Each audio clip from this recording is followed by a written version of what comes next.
Now अब हम assumptions पढ़ेंगे IC analysis, indifference curve analysis की।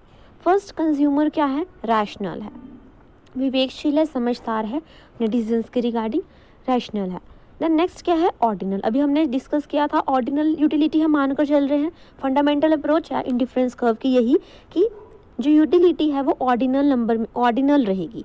ऑर्डिनल यूटिलिटी मीन्स हम रैंक दे सकते हैं, हम प्रेफरेंस दे सकते हैं कि भाई ये ज़्यादा सेटिस्फेक्शन दे रहा है या उससे कम या उससे कम, बट मैं नंबर के टर्म्स में नहीं बता सकती। दैट इज़ ऑर्डिनल यूटिलिटी, ये हम मानकर चल रहे हैं। फिर और क्या ले रहे हैं? Diminishing marginal rate of substitution.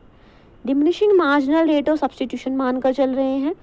जैसे कि दो कॉम्बिनेशंस है हमारे पास, लाइक हम दो गुड्स ले रहे थे, कॉम्बिनेशंस के बारे में पढ़ रहे हैं, हमने एप्पल ऑरेंजेस के बारे में पढ़ा, एक्स वाई कोई भी दो हमने कॉम्बिनेशन ले लिए कि दो गुड्स हैं हमारे पास।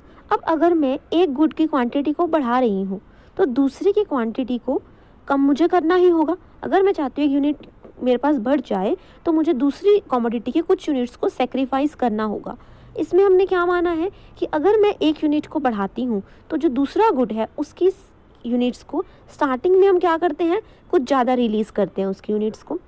पहले जैसे हमने देखा 3 यूनिट्स रिलीज़ करी, फिर हमने 2 यूनिट्स उसकी रिलीज़ करी ऑरेंजेस की, फिर हमने ऑरेंजेस की 1 यूनिट रिलीज़ करी है, ये हमने डिस्कस किया था। तो उसी को बोला जाता है diminishing marginal rate of substitution.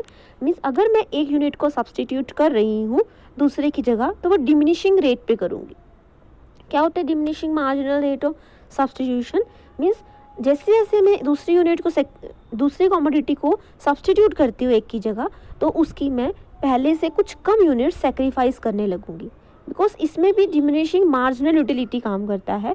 जैसे मेरे पास एप्पल की क्वांटिटी पहले कम थी, 1 यूनिट्स थे एप्पल के, तो अब उसको मैंने और उसके यूनिट्स को बढ़ाने के लिए, एप्पल की यूनिट्स को बढ़ाने के लिए मुझे ऑरेंजेस की मुझे 3 यूनिट्स को सेक्रीफाइस करना पड़ा। फिर अगर मैं चाहती हूँ मैं और एप्पल की क्वांटिटी को बढ़ाऊँ तो मैं 2 यूनिट्स को सेक्रीफाइस कर रही हूँ। क्यों? क्योंकि अब मेरे पास जैसे जैसे एप्पल की क्वांटिटी बढ़ रही है उधर ऑरेंजेस की क्वांटिटी कम हो रही है, तो जिसकी क्वांटिटी मेरे पास कम हो रही है उसकी मार्जिनल यूटिलिटी मेरे लिए बढ़ेगी, तो इसलिए हम उसकी अब पहले से कुछ कम यूनिट्स को सेक्रीफाइस करना चाहेंगे। देन नेक्स्ट है हमारे पास नॉन सैटिटी। नॉन सैटिटी का मतलब क्या होता है कि कंज्यूमर हमेशा ज़्यादा, उसको कभी प्रॉपर सेटिस्फेक्शन नहीं हो पाती, मीन्स वो ज़्यादा की हमेशा डिमांड करता है। अगर उसके पास 2 यूनिट्स किसी चीज़ के हैं तो वो हमेशा चाहेगा कि उसके पास 10 हो, 15 हो, मीन्स ज़्यादा गुड्स की क्वांटिटी उसको ज़्यादा सेटिस्फेक्शन देती है। देन कंसिस्टेंट इन सिलेक्शन, वो अपनी सिलेक्शन में कंसिस्टेंट है। कंसिस्टेंट का मतलब क्या है? जैसे मेरे पास 2 कॉम्बिनेशंस है ए और बी, अगर वो ए को प्रेफर करता है बी की जगह, तो मतलब अगर ये दोनों कॉम्बिनेशंस कहीं पर भी प्रेजेंट हो गए तो हमेशा वो ए को ही प्रेफरेंस देगा। तो अपनी जो सिलेक्शन है उसमें कंसिस्टेंट रहेगा, ये नहीं कि कभी बी को कभी ए को, ऐसा नहीं। अगर ये दोनों उसके पास अवेलेबल है तो ए और बी अगर अवेलेबल है तो अब वो ए को ही प्रेफर कर रहा है बी के कंपैरिजन में, तो वो कंसिस्टेंट रहेगा इस चीज़ में। उसके बाद नेक्स्ट है ट्रांसिटिविटी। ट्रांसिटिविटी का मतलब क्या हुआ? अगर वो ए को प्रेफर करता है बी की जगह और बी को प्रेफर करता है सी की जगह, तो ऑब्वियसली बात है वो ए को भी प्रेफर करेगा सी की जगह, इसको बोला जाता है ट्रांसिटिविटी। तो ये सारे असम्पशंस हैं इंडिफरेंस कर्व एनालिसिस की। Then will discuss properties of indifference curve. देखो 5 टाइप्स की हम प्रॉपर्टीज़ के बारे में मेनली डिस्कस करेंगे इसमें हम। फर्स्ट क्या? Indifference curve slope downward from left to right. Indifference curve are convex to origin. Indifference curve 2 IC never touch or intersect each other. High indifference curve indicates higher satisfaction. And the last one, indifference curve neither touches x-axis nor y-axis. Firstly, we'll start with first indifference curve slope downward from left to right. अब indifference curve कैसी होती है? इसमें left to right की तरफ, नीचे की तरफ आती है। अब ऐसा क्यों? जैसे अभी हमने देखा कि अगर मैं एप्पल की क्वांटिटी को बढ़ा रही हूँ तो मैं ऑरेंज के कुछ ना कुछ यूनिट्स को सेक्रीफाइस कर रही हूँ। तो इसका मतलब क्या हो रहा है कि अगर मैं चाहती हूँ मैं एक कमोडिटी की क्वांटिटी को बढ़ाऊँ, अगर मैं एक कमोडिटी की क्वांटिटी को बढ़ाना चाहती हूँ तो मुझे दूसरे की क्वांटिटी को रिलीज़ करना ही होगा। कि अगर मैं एक की क्वांटिटी को बढ़ाऊँ, किसी भी गुड की अगर मैं क्वांटिटी को बढ़ा रही हूँ, मैं दूसरे गुड्स की कुछ यूनिट्स को मुझे सेक्रीफाइस करना होगा, तो एक की इंक्रीज होगी तभी मुझे दूसरों की डिक्रीज करनी होगी, तभी मैं एक की इंक्रीज कर सकती हूँ। दैट्स वाई क्या हो रहा है, नेगेटिव रिलेशनशिप चल रहा है, डाउनवर्ड हो रहा है। हम आईसी में भी देख सकते हैं, जैसे अगर हमने यहाँ बात करी, एक तरफ हमने ऑरेंजेस और एप्पल्स ले लिए, तो हम क्या दिखा रहे हैं, फर्स्ट ए कॉम्बिनेशन में हमने देखा 5 यूनिट्स मेरे पास ऑरेंजेस की है और 2 यूनिट्स मेरे पास एप्पल की है। अब अगर मैं चाहती हूँ एप्पल की कुछ क्वांटिटी को बढ़ाऊँ, 2 से मैं 3 हो रही हूँ, तो मुझे इसकी कुछ यूनिट्स को सेक्रीफाइस करना होगा। तो मैंने क्या कर दिया, इसकी इस कॉम्बिनेशन पे थी, अब मैं इस कॉम्बिनेशन में तभी आऊँगी जब मैं एक कॉमोडिटी यूनिट्स को सेक्रीफाइस करूँगी और कुछ एप्पल की यूनिट्स को मैंने गेन करा है, तो मुझे कुछ यूनिट्स ऑरेंजेस की सेक्रीफाइस करनी होगी, बिकॉज रिसोर्सेज मेरे पास लिमिटेड है। हमने मान लिया अगर मेरे पास इतने अमाउंट मनी है, अगर मैं सोचती हूँ 10 रुपीज़ मेरे पास है, तो उन 10 रुपीज़ में अगर मैं एक यूनिट को बढ़ाती हूँ, कोई प्रोडक्ट ज़्यादा खरीद रही हूँ, तो वो दूसरे में कुछ ना कुछ मुझे कमी करनी होगी, तभी मैं एक की क्वांटिटी बढ़ा सकती हूँ। दैट्स वाई ये स्लोप कैसी आ रही है, इनकी नेगेटिव स्लोप आ रही है आईसी की। दैट्स वाई नेगेटिव स्लोप आती है। नेक्स्ट है indifference curve are convex to origin. Indifference curve कैसे है, ऑरिजिन की तरफ कन्वेक्स रहते हैं।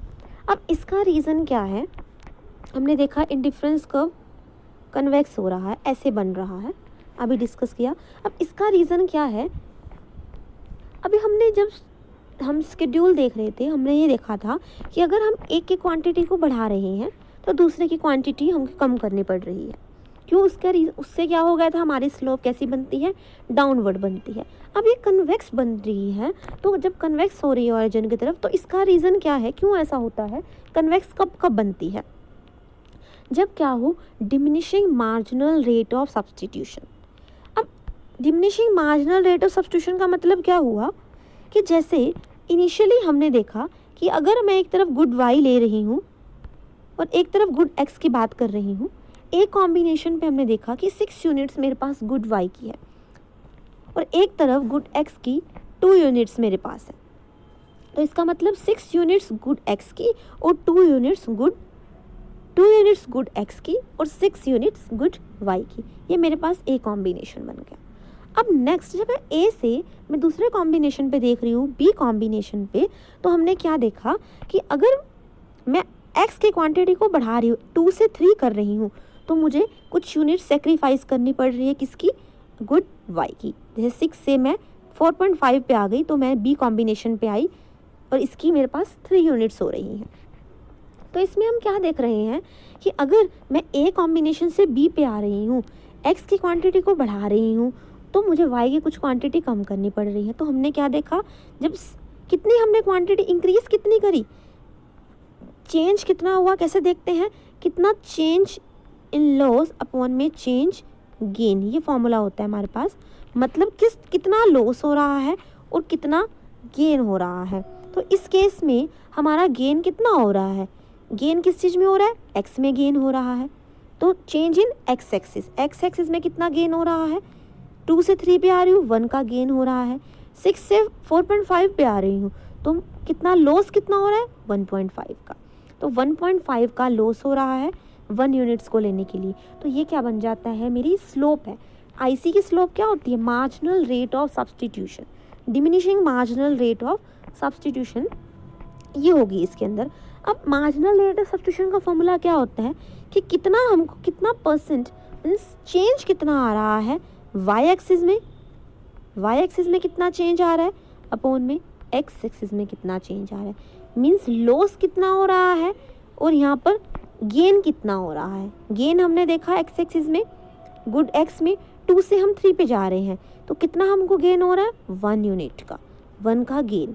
अब 6 से हम 4.5 पे आए, तो हमारे को लॉस कितने का हुआ, 1.5 का। तो 1.5 का हमको क्या हो रहा है, लॉस हो रहा है, ये फॉर्मूले में आ जाएगा। और नेगेटिव क्यों लगा रहे हैं, क्योंकि डाउनवर्ड स्लोप है हमारी, नेगेटिवली स्लोप्ड है। तो 1.5 अपॉन में 1 आ गया हमारे पास।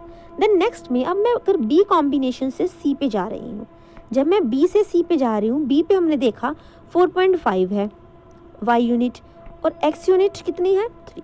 अब सी पे देखो, सी पे वाई की यूनिट्स 3 हो गई और इसकी हो गई सी पे 5 यूनिट्स। तो अब मैं कितने का इंक्रीज कर रही हूँ, 2 का इंक्रीज करूँ। जरूरी नहीं है हमेशा 1 का इंक्रीज होगा, 2 का भी हो सकता है।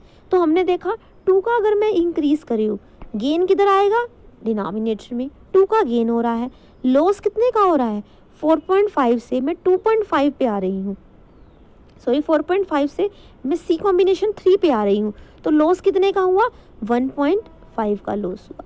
तो 1.5 डिवाइड में 2 मतलब ये हमको लॉस हो रहा है कितने का, स्लोप कितनी आ गई, 0.75, ये मेरी स्लोप आ गई।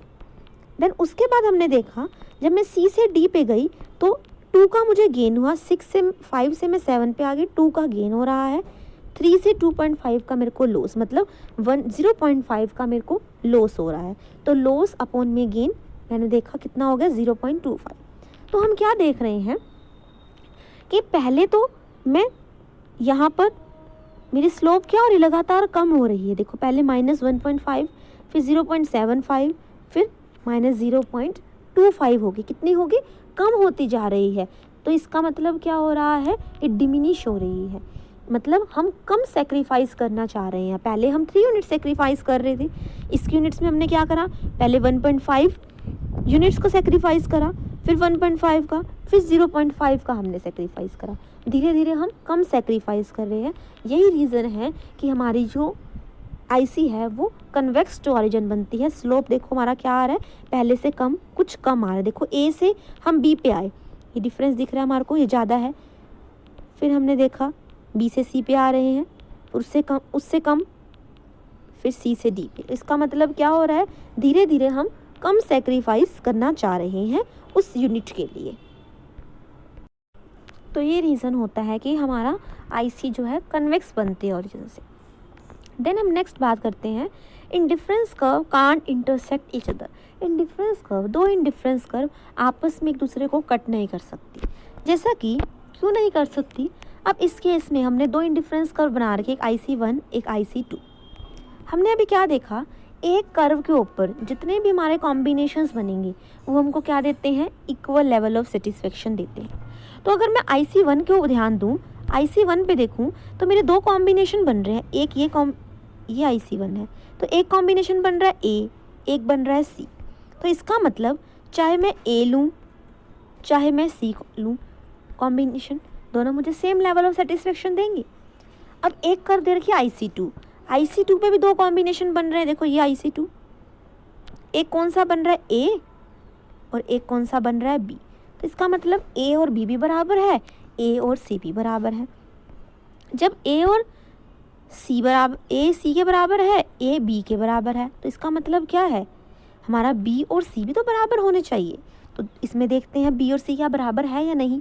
अब इस केस में मैंने B और C को देखा, B कॉम्बिनेशन पे ऑरेंजेस की 3 है यूनिट्स और 2 यूनिट्स किसकी है, एप्पल की है B कॉम्बिनेशन पे। C कॉम्बिनेशन पे देखा तो 2 यूनिट्स ऑरेंजेस की है और 2 यूनिट्स ही एप्पल की है। तो इसका मतलब क्या हो रहा है, अब हमने क्या देखा हुआ है कि अगर मैं चाहती हूँ एक यूनिट्स को, B और C तो तब बराबर होगी हमारी जब एक यूनिट्स किसी कमोडिटी की कुछ यूनिट्स कम हो और दूसरे की गेन हो। इस केस में क्या हो रहा है, B की क्वांटिटी में जो B कॉम्बिनेशन है उसमें ऑरेंजेस की क्वांटिटी बढ़ रही है। अगर ऑरेंजेस की क्वांटिटी बढ़ रही है तो एप्पल की कम भी होनी चाहिए कंपैरिजन टू C, जबकि ऐसा नहीं हो रहा। तो इस केस में जो B कॉम्बिनेशन है वो मुझे ज़्यादा सेटिस्फेक्शन दे रहा है C से, तो ऑब्वियसली बात है हम इसको प्रेफर करना चाहेंगे। तो यहाँ B और C बराबर होने चाहिए, जबकि B और C बराबर नहीं हो रहे। दैट्स वाई हम कहते हैं कि दो इंडिफरेंस कर्व आपस में इंटरसेक्ट नहीं कर सकती, ये रीज़न होता है इसका। देन नेक्स्ट प्रॉपर्टी हमारी आती है, higher indifference curve indicates higher satisfaction. मतलब जैसे जैसे हम हायर IC पे चलते जाएंगे तो उस पर जो कॉम्बिनेशंस होंगे वो हमको हायर सेटिस्फेक्शन देंगे। अब इसके अंदर हमने दो कर्व बना ली, IC1 एक IC2। अब इस केस में अगर हम बात करें, जो IC1 के ऊपर जितने भी कॉम्बिनेशंस बनेंगे वो हमको सेम लेवल ऑफ सेटिस्फेक्शन देंगे। जो IC2 पे बनेंगे वो सेम लेवल ऑफ सेटिस्फेक्शन देंगे। मैं ये नहीं बोल रही कि IC1 के ऊपर जितने कॉम्बिनेशंस बनेंगे वो IC2 के कॉम्बिनेशंस के बराबर सेटिस्फेक्शन देंगे, वो नहीं। IC1 पे जो बनेंगे, जैसे ए कॉम्बिनेशन है, इसमें मैं मान लो मैं सी बना रही हूँ, डी बना रही हूँ, तो ए सी डी ये सेम सेटिस्फेक्शन देंगे। बी पे बी ई एफ ये सेम होंगे। तो जैसे जैसे हम हाई इंडिफरेंस कर्व पे जाएंगे वो हम हायर लेवल ऑफ सेटिस्फेक्शन देंगे। जैसे देखो हमने इस केस में देखा ये IC1 बनी हुई है, IC1 पे ए कॉम्बिनेशन है। यहाँ देखो ऑरेंजेस की क्वांटिटी कितनी है 3 और एप्पल की कितनी है 2, ये ए कॉम्बिनेशन। अब अगर मैं IC2 पे देखूँ, IC2 पे मैंने एक बी कॉम्बिनेशन ले लिया, बी कॉम्बिनेशन लिया, उस पर हमने क्या देखा, ऑरेंजेस की क्वांटिटी 3 है और एप्पल की क्वांटिटी बढ़ गई। तो मतलब एक की क्वांटिटी तो बढ़ रही है, तो मतलब वो मुझे ज़्यादा सेटिस्फेक्शन दे रहा है। आप और कॉम्बिनेशंस भी देख सकते हो, जैसे हमने IC1 पे तो ये ले लिया ए, मान लो IC2 पे मैं ये कॉम्बिनेशन ले लूँ, यहाँ पर कोई कॉम्बिनेशन ले लिया, तो इसमें ऑरेंजेस की क्वांटिटी बढ़ रही है, वो भी हो सकता है। तो मतलब जो difference high in difference curve पे जैसे जैसे हम जाते जाएंगे, हमारे जो क्वांटिटी है देखो वो इंक्रीज़ होती जाएगी, चाहे एक कमोडिटी की हो चाहे दोनों की हो, ठीक है। तो वो इंक्रीज़ होगी, तो हायर इन डिफरेंस कर्व मुझे क्या देता है, सेटिस्फेक्शन भी ज़्यादा देता है। तो मतलब अगर मैं एक IC और बना दूँ यहाँ पर IC3, तो IC3 ज़्यादा देगी इससे, IC2 से भी, IC1 से भी। तो नेक्स्ट प्रॉपर्टी हमारे पास आती है कि इंडिफरेंस कर्व एक्स एक्सिस को भी नहीं टच करेगा, वाई एक्सिस को भी नहीं करेगा। देखो क्यों नहीं करेगा, देखो अगर हम आई एक्स इंडिफरेंस कर्व को वाई एक्सिस पे टच करवा रही हूँ तो इसका मतलब क्या हो रहा है, वाई की क्वांटिटी तो कुछ भी नहीं है, वाई की क्वांटिटी क्या है 0। तो जबकि हम क्या बात करते हैं इसके अंदर, हम कॉम्बिनेशंस की बात करते हैं, तो इसमें कोई कॉम्बिनेशन तो बना ही नहीं। तो यहाँ पर इस पॉइंट के ऊपर वाई क्वांटिटी, तो सारी वाई क्वांटिटी होगी। तो इसका मतलब क्या हुआ, जब मैं वाई एक्सिस को टच कर रही हूँ तो इसका मतलब है मैं एक्स की तो कोई भी क्वांटिटी नहीं ले रही। इस कॉम्बिनेशन पे अगर मैं बात करूँ, अगर मैंने इस कॉम्बिनेशन पे बात करी तो इसका मतलब क्या हो रहा है, इतनी क्वांटिटी वाई की, एक्स की तो कोई क्वांटिटी हुई नहीं। तो जब वाई एक्सिस को टच करता है इसका मतलब हो जाता है एक्स की क्वांटिटी क्या होगी 0, जबकि हम तो कॉम्बिनेशन की बात कर रहे हैं। तो इस केस में एक्स की क्वांटिटी 0 होगी। तो हमने इसमें क्या देखा, वो एक्स एक्सिस को भी टच नहीं करती, वाई एक्सिस को भी टच नहीं करती। अब अगर मैं इस पर बात करूँ, ये ऐसे अगर मैं कर दूँ तो यहाँ पर क्या हो रहा है, यहाँ पर मैं वाई की कोई क्वांटिटी नहीं ले रही, सारी की सारी मैं एक्स की क्वांटिटी ले रही हूँ, तो वो भी कोई कॉम्बिनेशन नहीं बन पाएगा। तो इन डिफरेंस कर्व ना एक्स एक्सिस को टच करता है ना वाई एक्सिस को टच करता है। एक केस होता है जब वो टच कर सकता है, कब वो कर सकता है, जब मैं एक तरफ क्या ले लूँ, मनी ले लूँ। सपोज़ मैंने इस तरफ मनी ले ली वाई एक्सिस पे, एक्स एक्सिस के ऊपर एप्पल ले ली, तो इसमें हम क्या दिखा रहे हैं, मनी और एप्पल का कॉम्बिनेशन। तो हमारा इंडिफरेंस कर्व टच कर सकता है अगर हम एक एक्सिस पे क्या ले, मनी ले। तो इसका मतलब क्या हुआ, OM क्वांटिटी हमने कितनी ले ली, मनी की ले ली हमने, वो केस है। जैसे अगर मैं इस कॉम्बिनेशन की बात कर रही हूँ N की, तो इसमें हमने क्या देखा, OP मनी है और OQ कितने हैं, एप्पल्स है। तो वो क्या दे रहे हैं मुझे, ये N कॉम्बिनेशन बन रहा है। तो चाहे N कॉम्बिनेशन हो, M कॉम्बिनेशन में क्या है, इतने यूनिट्स, इतनी हमारे पास मनी है। तो M और N हमारे कॉम्बिनेशंस इक्वल हो जाएंगे, कब, जब हम एक तरफ क्या ले लेते हैं, मनी ले लेते हैं। तो ये सारी हमने क्या डिस्कस करा, प्रॉपर्टीज़ ऑफ इंडिफरेंस कर्व के बारे में। ये सारी मेन प्रॉपर्टीज़ थी हमारी इंडिफरेंस कर्व की। Thank you.